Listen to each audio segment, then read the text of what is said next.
We're doing well, given that we have a formidable task and we've been able to make some achievements, however modest. I think we need to go to start with that we're doing well. But it's also unrealistic to then become complacent, because what is left to be done is several times much more than what we have achieved.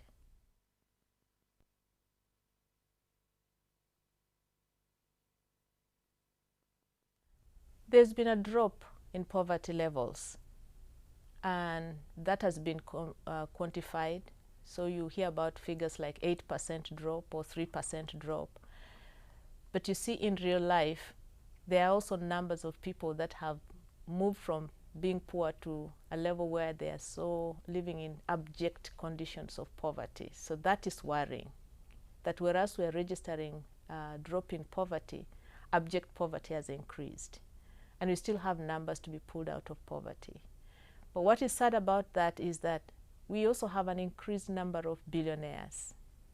So the contradiction of so much wealth in the midst of so much abject poverty is what we need to work around.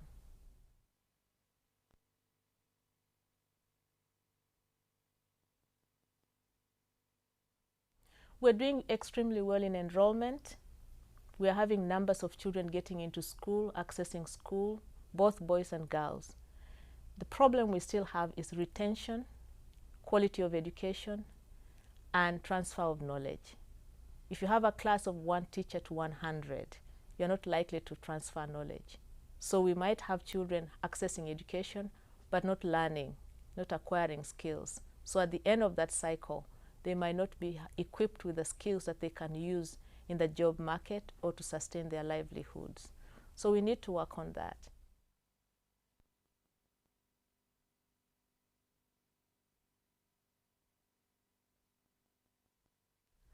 If you talk about poverty, women are poorest of the poor. But if you look at most economies, the backbone to the economy is from women's contribution, whether it's in the care economy or the formal economy. So there in itself, in just that one goal, you have to focus on gender and women's empowerment if we are to achieve that goal. If you look at maternal health care, if you look at child care, if you look at hunger, you're talking about women being central to the feeding and production and storage of food. All that calls for empowerment of women and ensuring their equitable presence and participation in decision making. If you look at governance too, you begin to realize that there's been a problem when gender issues haven't been central in decision making at that level of governance. So whether it's partnerships, whether it's HIV/AIDS, malaria, healthcare, poverty, hunger, there is no way you can realize any of those goals without doing a gender analysis and ensuring women are empowered.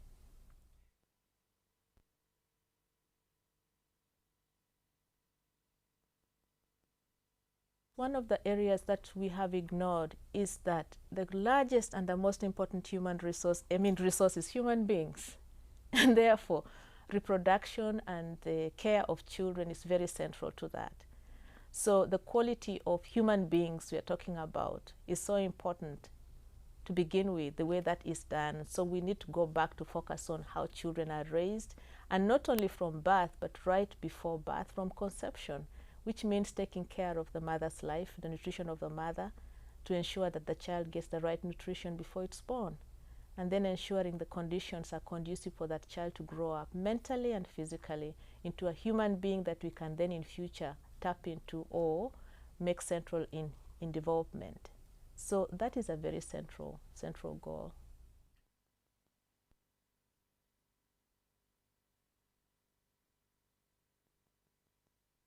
We're not doing very well in countries, again, which are going through economic hardships.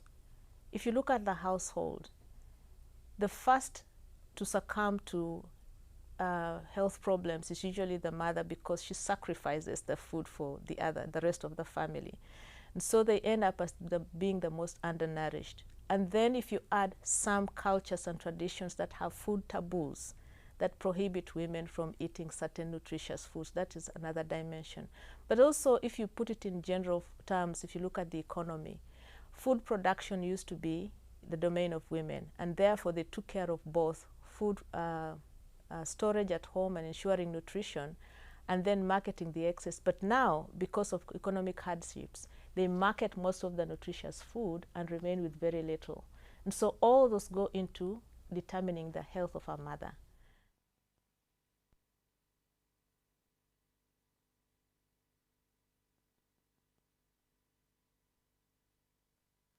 In 2008, we've registered some progress. You'll hear about the drop in prevalence and new infections in countries like Uganda, where the campaign has been very, very open, and government, churches, faith communities, and NGOs have worked together. So that seems to have worked very well.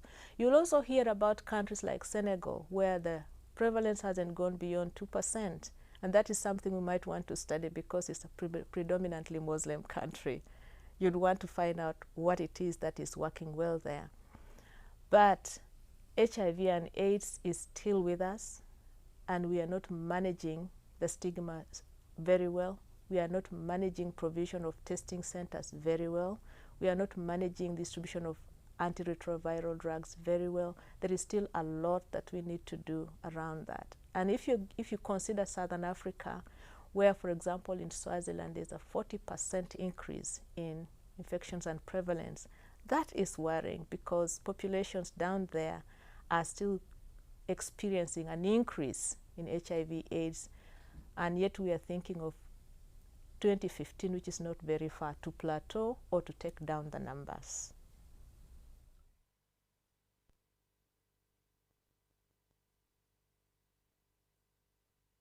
Levels of awareness have gone up, and people are beginning to make connections between, for example, issues to do with water and the environment, the cycle of rain. We're beginning to make connections between energy consumption, even with thermal energy. We're beginning to make connections between warming, global warming, and its impact on our health and the rest of. So those connections are beginning to be made. But I think what is remaining the daunting challenge is an area where we are having difficulty making the sacrifices. For example, those developed countries that are putting out so much emissions in the atmosphere, to cut that down. What do we do about alternative energy? Do we develop solar versus thermal, especially given that thermal takes both water and food, and it will therefore undermine goal number 1 on poverty and hunger? It's that which is a problem right now. Picking which areas we sacrifice, but also meaning picking the lifestyles that we need to change. Do we drive the SUVs or do we drive other cars, and what fuel do we use? It's those decisions that are becoming a little difficult because they go into personal choices and maybe sometimes national choices, and that's what we need to work on.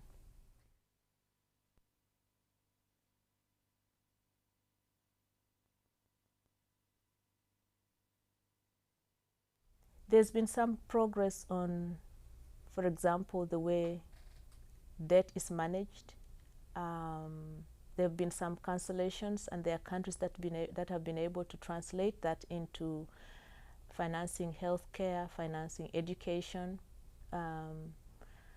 There's also been some headway in trade negotiations, but not sufficient to transform the trading system, the global trading system, into a system that is just and equitable. There is still a lot of protection in the North and subsidizing in the North, and yet the poorer countries are open, they're liberalized, they're not able to add value to their products. Therefore, the level of trade is lopsided. I think that's where doubling decisions by the North might have to be stepped up between now and 2015. But it's also an area where you have to consider things that we as a communion have to look at. What do we teach about consumerism? What do we teach about accumulation of wealth and redistribution of wealth? What do we teach about things like accessing land for production, given that those who are least able to trade are actually also have least access to land and have a least ability to add value to their product so that they compete.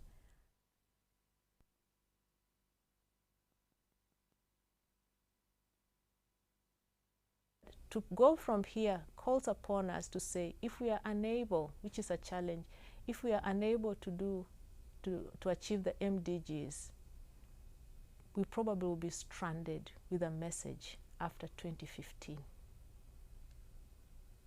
We will be stranded because we would not have developed a framework, like Jeffrey Sachs says, which transcends the MDG mantra. And that's what we should be looking at. And it's partly why I would like to say to the bishops here, we do not work on reducing by half, because the mandate that we have in Scripture calls upon us to feed all the 5,000 and have baskets left over. And as I said, and as Archbishop Rowan said, if one part of the body is sick, the rest is sick. So we cannot work with those fractions. The difference in the statistics that we work with as a communion comes from lessons we learned from the Lord leaving 99 and going to look for one sheep. That is a qualitative mandate that is given to us, that one sheep is so valuable that the Lord can leave the 99 to go and look for that one sheep. And that's what we need to do. That come 2015, if there is one poor person left, we'll still go forward that one person after 2015 and make sure that one person also joins the rest of the flock.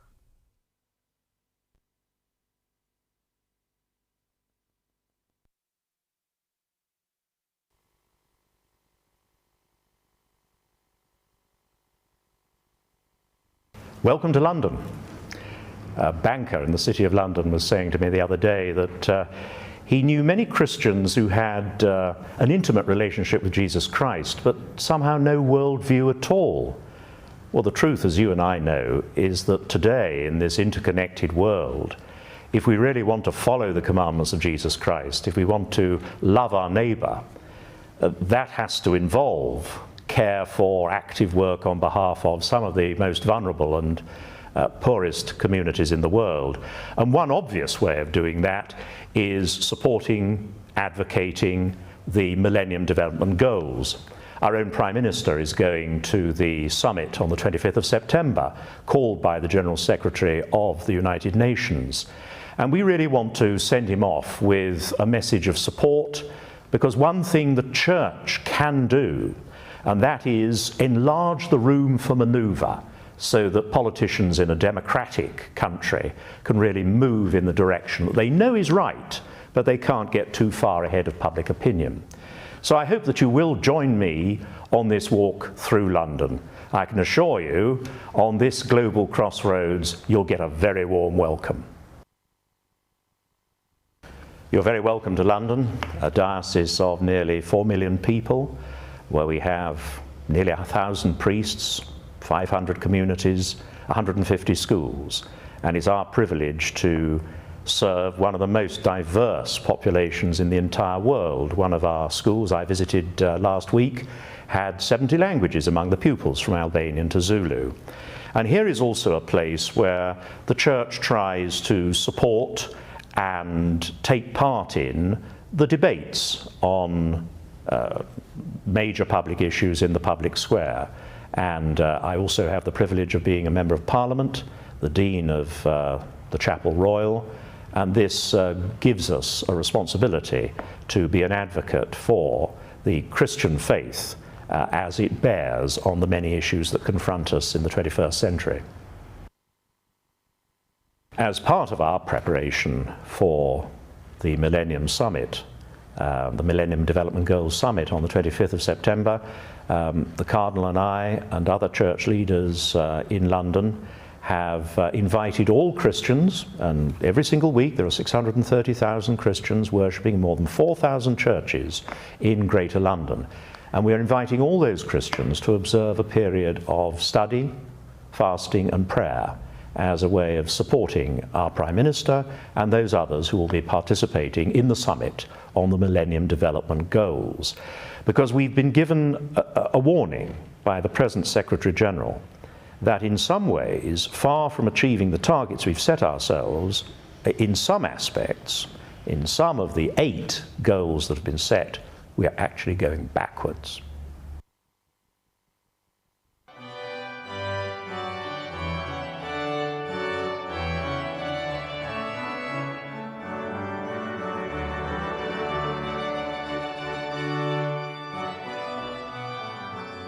As Dean of Westminster, it's a delight to welcome you to London. Your coaches are leaving at 7:15 from Darwin, and they'll bring you to the heart of Westminster. The Walk of Witness begins near the Cenotaph and the new memorial to the women of the World Wars. You'll pass number 10 Downing Street, which is the home and office of the Prime Minister, and then the Houses of Parliament, which we think of as the Palace of Westminster, which was the home of the King for many years. And on your right will be Westminster Abbey, which was founded by the King to be a place of worship, supporting the nation, supporting the state, 200 years ago. And it's my privilege with the chapter to minister in this national shrine, which is truly a house of prayer for all people. More people are exposed to Anglicanism here than in any other place in the world. And we're delighted to welcome people from all over the world. It's your church in London. The walk will make its way past the Jewel Tower and the monument that marks the abolition of slavery in this land. To your right are the offices of the Church Commissioners, and the Church of England headquarters are just near the Abbey. Soon you'll be able to see Lamberth Palace, the home and office of the Archbishop of Canterbury, just over the bridge. And here you'll be hearing greetings from the Prime Minister, from the Secretary of State for International Development, and from the Micah Challenge. Many ecumenical and interfaith people who share our concerns for God's world today will be with us. And they'll join in our witness, supporting, as we do, the Millennium Development Goals. At Lamberth Palace, there'll be a lunch provided before the coaches take you off to Buckingham Palace, to the home of the Queen, Queen Elizabeth II, where Her Majesty will offer you tea and hospitality. Westminster sees many events, such as this Walk of Witness, and like Palm Sunday and Corpus Christi and other events of that kind, it's a way to bring the Spirit of Christ into the midst of the city, which is such an important thing that we can do, not just in the City of London, but throughout the world. Police and stewards will be on hand for your safety, and rickshaws are available for those unable to walk. The Walk of Witness is a chance to say to the world more widely that the Anglican Communion is working together to achieve extraordinarily important goals for the difference, for a betterment for the world's people. And it will be a great witness to the world.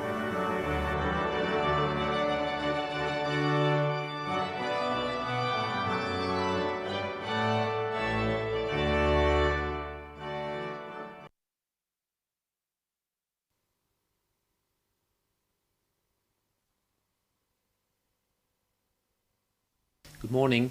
My name is Michael Jackson. I'm the Bishop of Clogher in the Church of Ireland, and my diocese is one which straddles Northern Ireland and the Republic of Ireland, so you can understand that quite a lot of our language has to do with reconciliation and the quest for peace and peace building. But this morning I wish to introduce myself to you as the chairperson of NIFCON, the Network for Interfaith Concerns in the Anglican Communion. Now, over the past 10 years, since Lamberth 1998, many things have changed in the world: the position of religion, the relationship between religion and society, and religion and world events. One of the things which has come particularly to the fore within this context is a recognition of Islam. And Hans Kung has said, where there is no peace among the religions, there can be no peace among the nations, and there can be no peace among the religions unless there is dialogue among those same religions. Many of you, I think, will have been aware that a few months back, leading international Muslim scholars produced a document entitled A Common Word, and that was shared with Christian leaders around the world, encouraging us to look at two areas where we might collaborate. And those areas are love of God and love of neighbour. One of the recipients of that was Archbishop Rowan, and he has subsequently written a response to that entitled A Common Word and the Common Good. For us meeting in Lamberth in the year 2008, issues such as this are very much to the fore as we explore the question and the area of what it is for us to be bishops in mission. And we have explored questions of leadership and service. And what I now intend to do is to ask a question of 6 bishops from around the communion, which you then will have an opportunity subsequently to consider in your INDABA. And that question area is the following.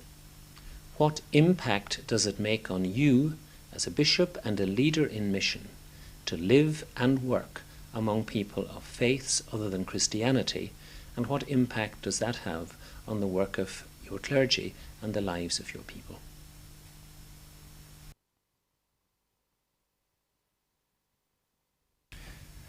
I'm Tom Butler. I'm Bishop of Southwark, and that means that my diocese covers half of Greater London. So it's a very cosmopolitan diocese of people of many different cultures and faiths and traditions. So that is my everyday life. We have to obviously relate to one another very carefully and sensitively because we need to all help to build the community for the common good. I find it a tremendous privilege being able to rub shoulders with people from different faiths. I learn a great deal, and I find that they're tremendous allies as we respond to the various challenges from boroughs and government. We work much better together than we do apart. So for me, it's a blessing.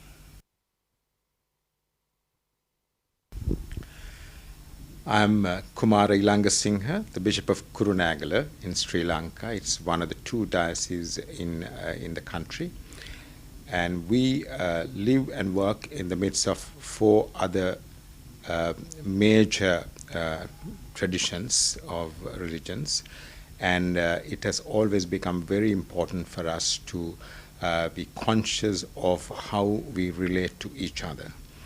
And we are a very small minority compared to the large number of Buddhists and comparative number of Hindus in the country. What we have really tried to do, and what it means for us to be engaged in mission, means that we have to work in cooperation with everyone, because we find that we cannot be fighting with each other, because we have other important areas for us to be concerned about. Our priorities are different. We don't want a religious conflict in the country. We are satisfied with whatever the problems that we are already having, and we need to use our religious harmony, which we have enjoyed for such a long time, to solve our other problems. And we always make a very special effort, especially in the older and the traditional religious traditions. We make a special effort to work in a very interreligious manner in dealing with matters of common concern, especially dealing with the conflict in the country, because as probably you will know, that our country has been ridden by over 2 decades of violence, and we are trying to work together.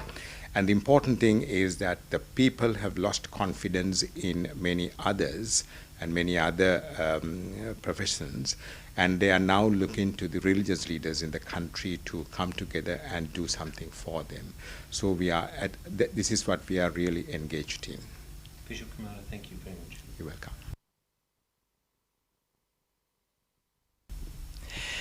I'm Linda Nichols, a suffragan bishop in the Diocese of Toronto. Toronto is a very large multicultural city, multi-faith city, because of large influx of immigrants and refugees from around the world from various conflicts. So we live in the midst of many faiths.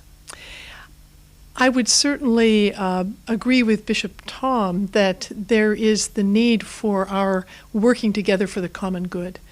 And to witness to that in an increasingly secularized culture that needs to hold a place for people of faith. And we need to work together to do that.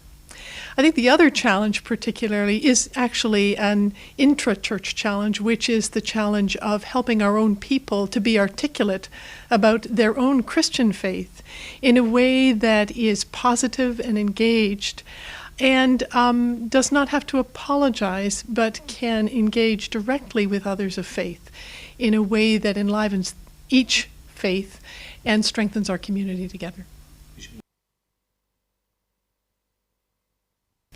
Yeah, I'm Bishop Andudu Adam from Diocese of Kadugli, Sudan. We are living in part of northern Sudan where the majority are Muslims, we are minority. And in our daily life, actually, we have to calculate our words when we are talking to the public or to the Christians and Muslims. And in the time of war, there were some challenges towards the Christians, but in the time of peace, Christian was given some privileges, but still there are huge challenges. And we are doing a lot of work of interfaith to narrow the gap between Christian and Muslims, because we are living together and there is no way. We have to find ways of tolerance and living together. And also we had a good workshops together, and we have come out with good resolutions to how to relate each other.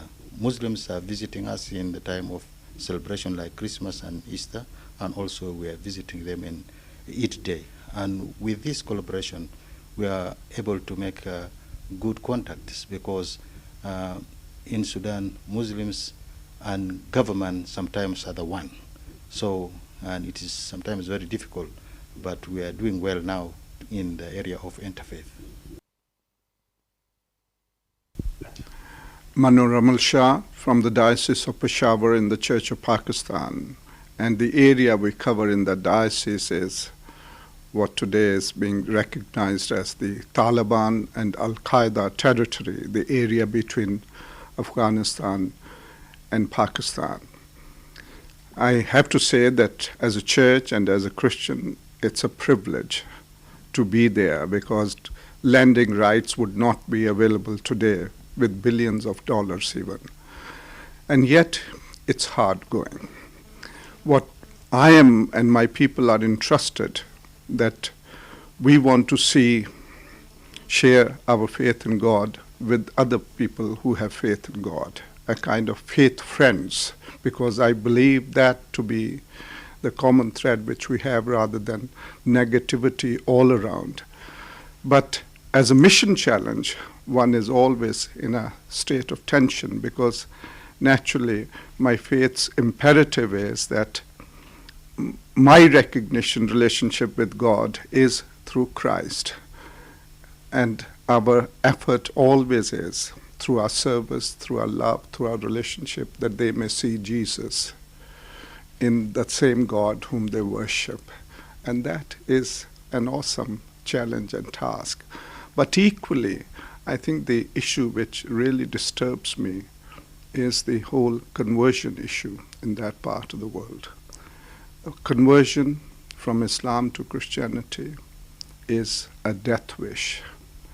And how do you relate to those people in sharing your faith purposefully and meaningfully in that kind of situation? So there are challenges, excitement, there are tensions and suffocations, because life is tough as a Christian in those parts. Thank you. Thank you. My name is Munir Anis. I am the Bishop of Egypt and North Africa and the Horn of Africa. And I am also the President Bishop of Jerusalem and Middle East for the moment. The living among Muslims is a real challenge, of course. It's not an easy, but it is exciting. It challenges our faith. It makes us think of our own faith and our identity. And it is exciting to have dialogue with our Muslim brothers and sisters. The way we communicate the gospel and the love of Jesus with our Muslim brothers and sisters among whom we live is to really go out of the churches and serve them. And I believe very much that if Jesus came to Cairo, he will do the same. He will not stay or sit in the bishop's chair in the cathedral. He will go out and serve the people as he did 2,000 years ago in our part of the world. So we go and serve the people through community development centers, hospitals, schools, many other ministries we provide to our community. And we do this as a church to all people from all backgrounds. This does not mean that we only present the social gospel, but also we present the gospel of Jesus Christ, the written gospel, the verbal gospel, the spiritual gospel in our churches and in our centers. And it's open for all people. Of course, we cannot go in the street and do street evangelism. This is not acceptable in our context, but our churches are open all the time. And in our dialogue with our Muslim brothers and sisters, we developed a great friendship.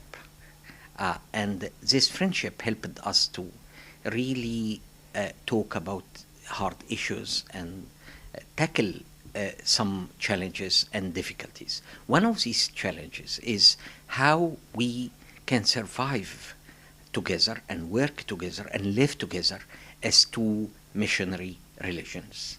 Islam has the da'wah, we're calling people to Islam. That is part of the Islamic evangelism, if I can use the word. But we also have a gospel to proclaim, and the biggest challenge for us is to work together and survive and share and listen and let people who listen to our both messages decide for themselves. Bishop Munir, thank you very much indeed.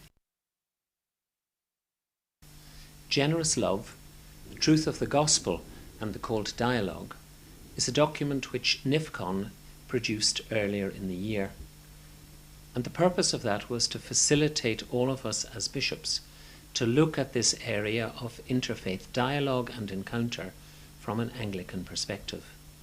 Each one of us, I hope, has received a copy of it in the Lamberth reader, which we got on arrival here in Canterbury.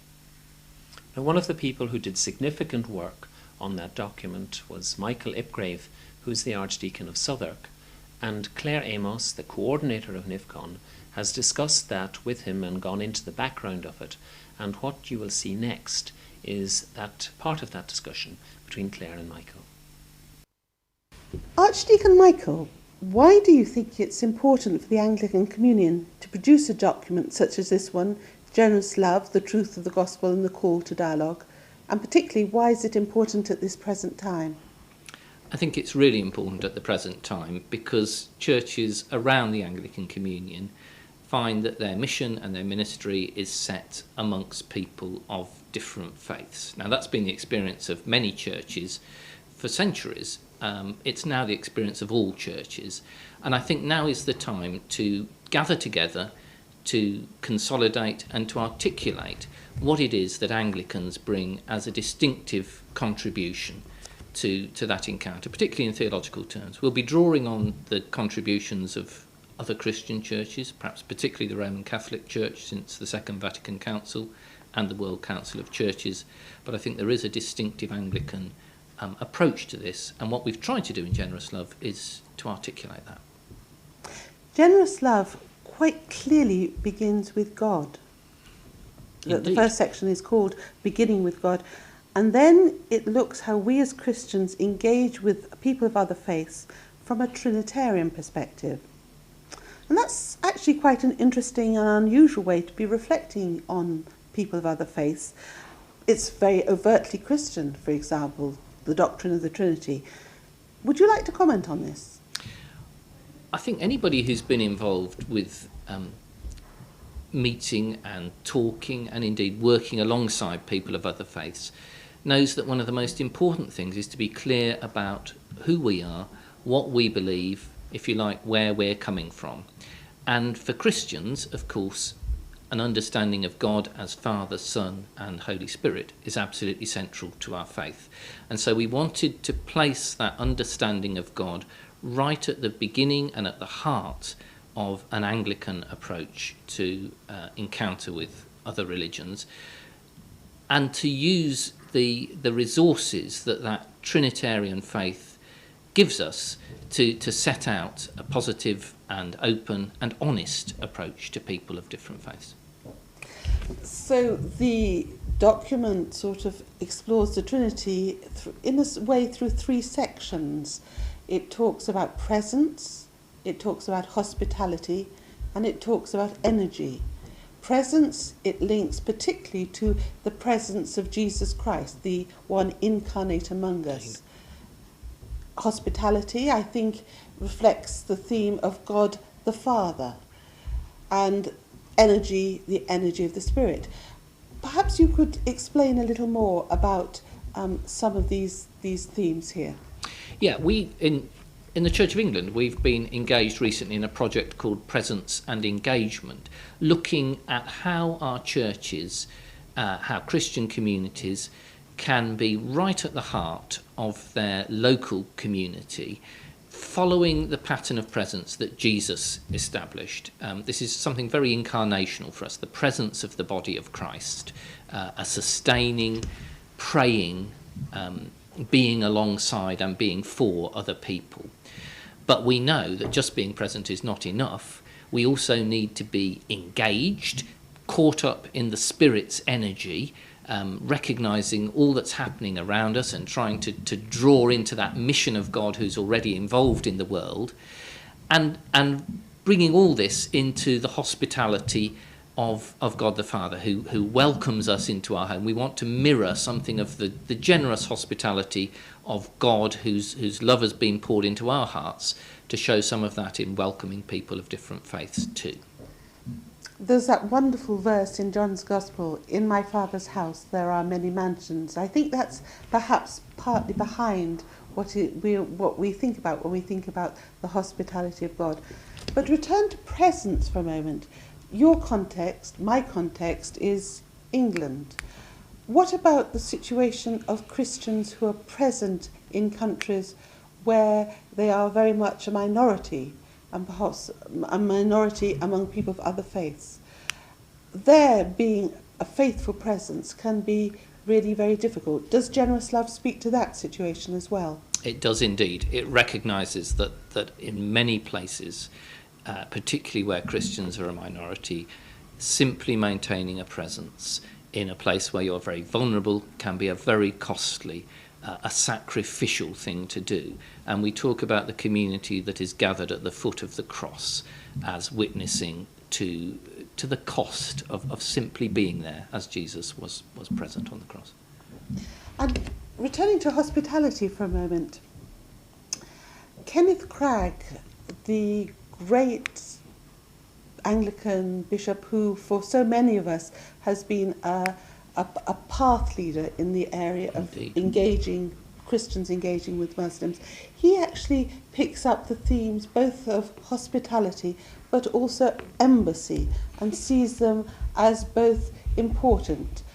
How does this link in too to the way that generous love is exploring the themes? Well, indeed, the themes of hospitality and embassy are a pair that we use, and I think we have to say we borrowed those from Bishop Kenneth Cragg, who, as you say, is one of the great leaders of our thought in this area. It's hospitality as a welcoming in and embassy as a going out, and I think that to capture that dynamic is important for our mission, actually, which is both about a going out and a welcoming in. Can I move on? You're an archdeacon in a very multicultural part of London. Now, I know that you regularly engage with people of other faiths. What help can a document such as Generous Love offer to bishops and clergy who are working in such contexts? I think for me, perhaps the most important thing about Generous Love is that it sets our engagement within our mission, or indeed not our mission, but the mission of God in which we share. And in that sense, it helps us to remember that encounter with people of different faiths in so many different forms, from a formal dialogue situation to practical working alongside to whatever it may be, that encounter is something which is not separate from the rest of our Christian life. It touches the very heart of what our faith is about. And my experience certainly has been that engaging in that way has been an experience of renewal for myself and for churches I know that have taken the path of seriously engaging with their other faith communities. These are often churches that are very aware of what it is that they believe, that have found new depths in their faith, a new sense of what it means to be Christian, and in a sense have been renewed through the power of the Spirit who they meet in that engagement. And for yourself, would you be willing to explore a little more how engaging with people of other faiths has deepened your own faith and spirituality? Well, just to pick one example, which you've touched on already, I think the theme of hospitality.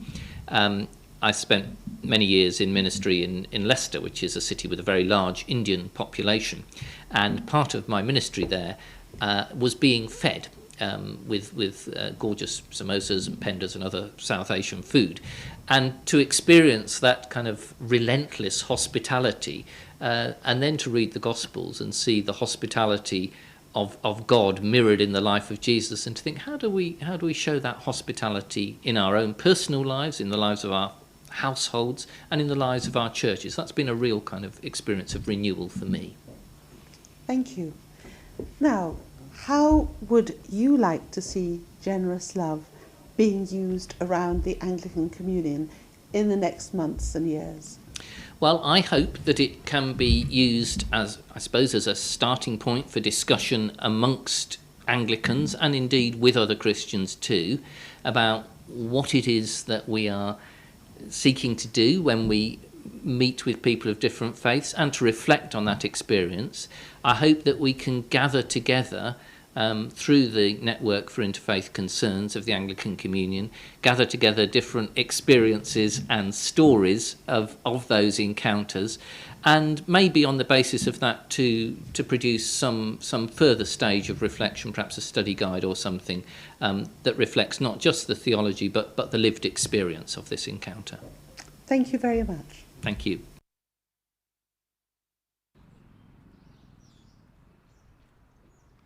Your Lordships, the bishops, fellow Christians, it's a great privilege and honor to have been invited to come and attend this wonderful Lamberth conference. Unfortunately, due to conflicting schedule, I'm unable to come. But my spirit is with you, and I want to share with you a few thoughts. For this conference, I would say this is the importance of the Garden of Eden. That garden that God created,